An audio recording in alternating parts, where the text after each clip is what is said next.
Well, folks, you know how they have that saying where, you know, you things just don't go your way. Well, unfortunately, this last weekend, things just did not go our way. Unfortunately, starting on Saturday with the Kingfish tournament, unfortunately, we just did not. We had everything ready. We were heading out of John's Pass, and the Simrad machines went down. And unfortunately, the Simrads on this boat control a lot of the functions of the boat. So unfortunately, we didn't really get a good chance to go out and kingfish. Plus, it was really rough in the morning, so we just said, let's go in the bay and fish and see if we can't get the Simrads to work. Unfortunately, there was a loose connection somewhere in the boat, so they had just rigged it the practically the day before. But the actual problem was something inside the boat that was rigged from the factory. So there's a loose wire somewhere, so it wouldn't. That they would come on and then they would shut off when we'd hit a bump or a couple of bumps. So then, as you're going to see, I took my wife fishing on Sunday, and unfortunately, the bite was horrible. Chad struggled on Saturday. I struggled on Sunday. Just when you think everything is going to be good, it ends up not being good. And you just have those weekends. You have those days to where nothing goes right. And you just got to roll with the punches and learn from it and understand it and then move on from there. So I'm just going to put this video together of the montage of this weekend of what happened. Unfortunately, I don't even think I got a fish on camera. But that's just the way it goes. We caught fish, but not like we typically do. And it just happens that way. It is what it is. And there's not much more we can do about it. But anyway, again, we appreciate everybody's support. The online sales have been incredible. People coming by. It's just keeping us extremely busy. And so we really appreciate that. Thank you very much. But let's go ahead and get into this last weekend. And you guys can see the montage between, both the days that were just not very good. And like I said, we go through that. We struggle with that sometimes. And it is what it is. It's called fishing, not catching. I always like to catch, though. So let's get into it. If you guys have any ideas, suggestions of what you want to see, just let us know.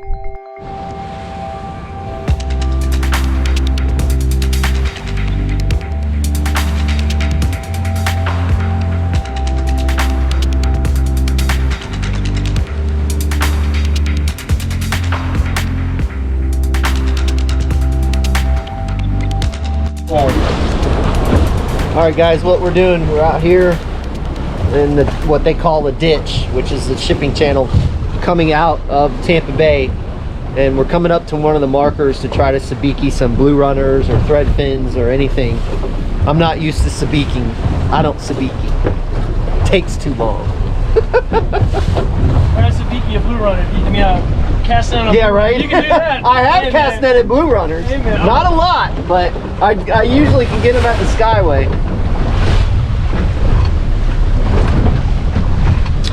But when they said 5 to 10, somebody lied, because this is solid 10 to 15, and it's not fun. These are not 0.8. These are yeah, these are 2 to 3. I feel like no one's gonna write about the weather.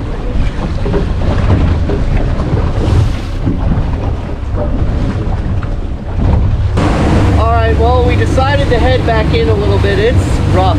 So what we're gonna do is we're gonna go catch bait my way, and then we're gonna set up and we're gonna chum these fish. I have a good feeling that we can get on them where we're gonna go and fish. We'll see what happens, but Bill's doing a hell of a job driving the boat. I got this. You got it? I got this. I'm not getting wet anymore. Got a little something right here. Folks, we're out here just to have fun. You can just enjoy. Just enjoy the camaraderie and the friendship, and I guess I'm friends with him. I don't know. Am I friends with you, Bill? Todd's a great guy, but there's always the but. All right, so we've come inside the bay because it was pretty rough out in the Gulf. And so we were speaking up some bait and stuff. So I finally just said, you know, let's go throw the cast net. Let's get some bait. We waited and we waited and we waited for boats to get done. All they were doing was trying to rodeo the bait, and the bait is very, very skittish. So what I asked Bill, the tide is going well, or the tide's coming in, the wind's going against it. As you guys know, I like to set up with the anchor and then bring the boat back and keep it in position. So I asked Bill, I said, do you think this anchor will hold with the boats in reverse? And he says, yeah, I think it will. So I said, okay, good. So we got positioned up.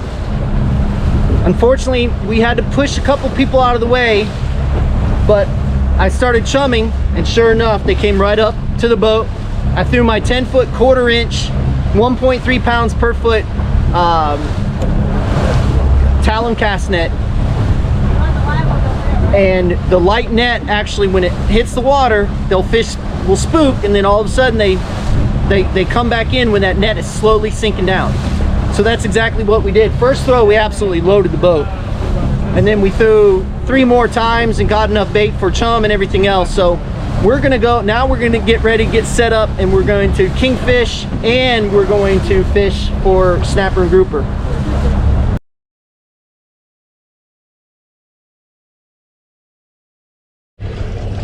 Well, as you guys saw, we went out, fished the kingfish tournament, but unfortunately we ran into some issues with our depth finders, GPS, live well pump. It was a brand new boat, but they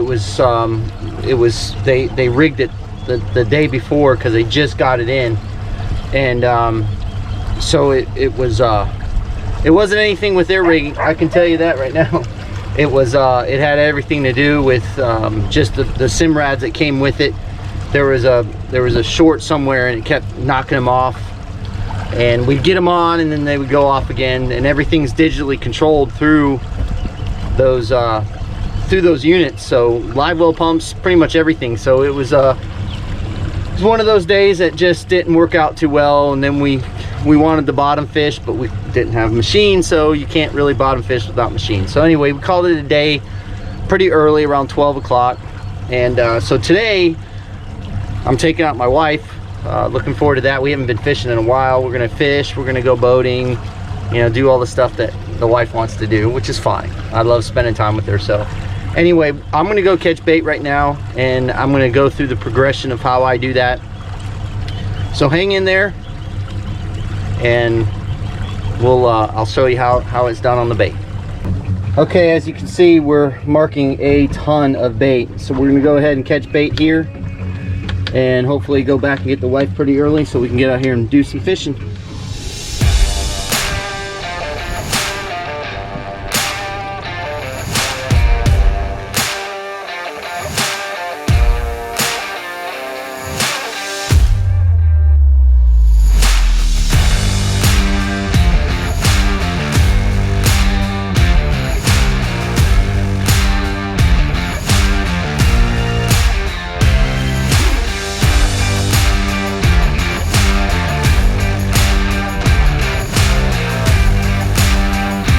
Okay, what I'm doing, I just threw my 10-foot 1/4 inch net, 1.3 pounds per foot talon. We've got more coming in about a month.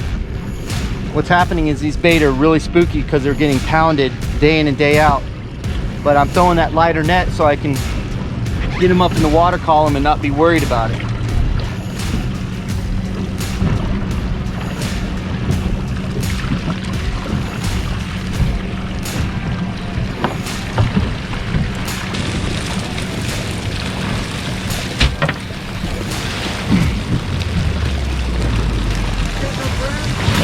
No, none. If you want to pull up next to me, pull up next to me. I've got them loaded. What's that? Do I want to video that? Yes, sir. I'm fishing with my wife today. This is what it's all about, helping your buddies out when they're on the water. They've got a load full of net, or load full of bait. as I always say, we're out here all doing the same thing that we love, and that's to go fishing. So if you can help one another, that makes it even better. I saw a lot of complaining yesterday online, people talking about pole jumpers and people coming up. Be courteous to each other. That's one thing I don't understand is, you know, people aren't courteous. I know these guys, so of course, but even if I didn't know them, I would tell them, hey, why don't you guys come on in and catch your bait, because I've already got my bait. So it's helping them. There's bait all in the chum. So whatever you can do to help out a fellow fisherman, do that. I mean, it doesn't hurt to do that, because it always pays it forward. So think about it when you're on the water. If you see somebody, even if you see somebody in distress, stop and help them.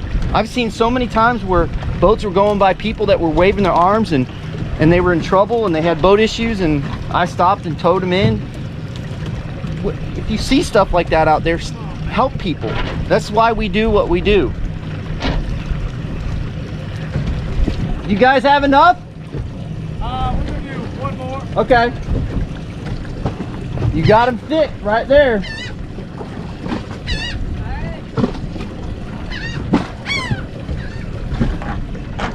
See him? Ooh, they're spooky. There you go. That was better. Thanks for the job. You're very welcome.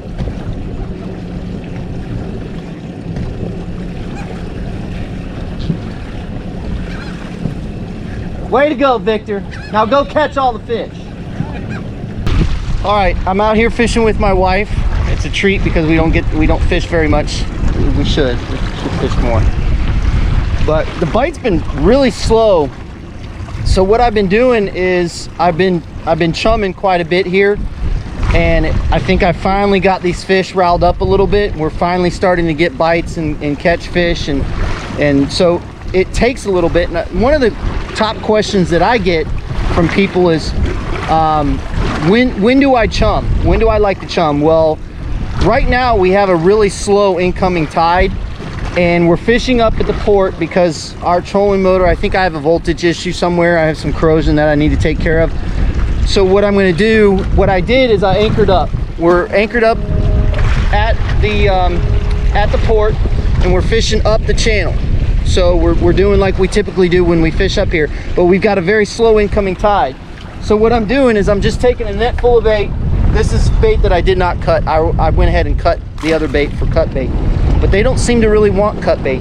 What I'm doing is I'm taking whole live dead ones and sending them down, and my wife Marion, she's using live bait, and we just started getting some hits. It's been a little bit slow. We've had some shark issues, but it's starting to pick up. So the question about chumming is, I like to chum on a slack tide or a very slow tide. If you're trying to chum on a heavy tide, it's not going to work because your chum is going to be gone before it even gets close to the bottom. So right now I'm chumming into the ledge, and it's going up the ledge, so we're getting them fired up in a little bit shallower water and pulling them off the ledge. So that's when I chum. I don't chum all the time. It may seem like it, but if you watch a lot of our videos, you'll notice that a lot of our fish are caught on the slower tides and when we're chumming. So that gives you a key indication that the slower tides are usually my favorites to fish.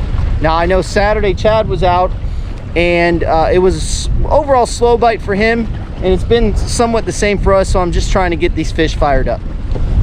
Oh!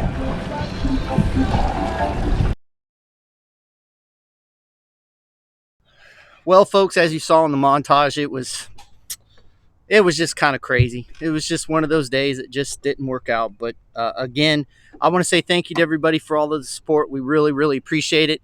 And if you guys, like I said earlier, if you guys have any questions or ideas of what you want to see on the channel, Chad and I are talking about actually making a road trip to go down south. As you saw on our Facebook page, Chad just caught his first ever peacock. So I said, man, we need to make a road trip. We're going to take the roundabouts, which is what you see behind me down here.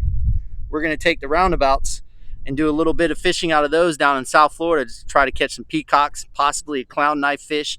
Those are some of my bucket list fish that I want to catch. So Chad was like, I know where to go. I know how to do it. So let's do it. So we may take a weekend and drive down to Miami and fish in that area. So if anybody down in the Miami area has any ideas for us, let us know. Or if you want to take us fishing, we'll take you fishing up here. So anyway, thanks again for all the support. We really appreciate it. The slacker jigs have been selling like crazy, which is awesome. We really appreciate that. And if you guys are looking for tackle and you don't want to buy online, or if you're in the Tampa area and you're near Southeastern Fishing Tackle, stop by and see them. Buy some of our tackle, buy some rods, reels, whatever you're looking for. But all of our stuff is there. So if you're looking for something in particular, go up there and buy it from them. And we also have everything available here in the store. Again, except for cast nets, we've only got a few 8.25 foot or 8.25 mesh cast nets left, but we've got a huge order coming in. So I appreciate everybody contacting me, asking me about our cast nets and things like that. But anyway, thanks again. Fish more, catch more, and we'll see you on the flip side.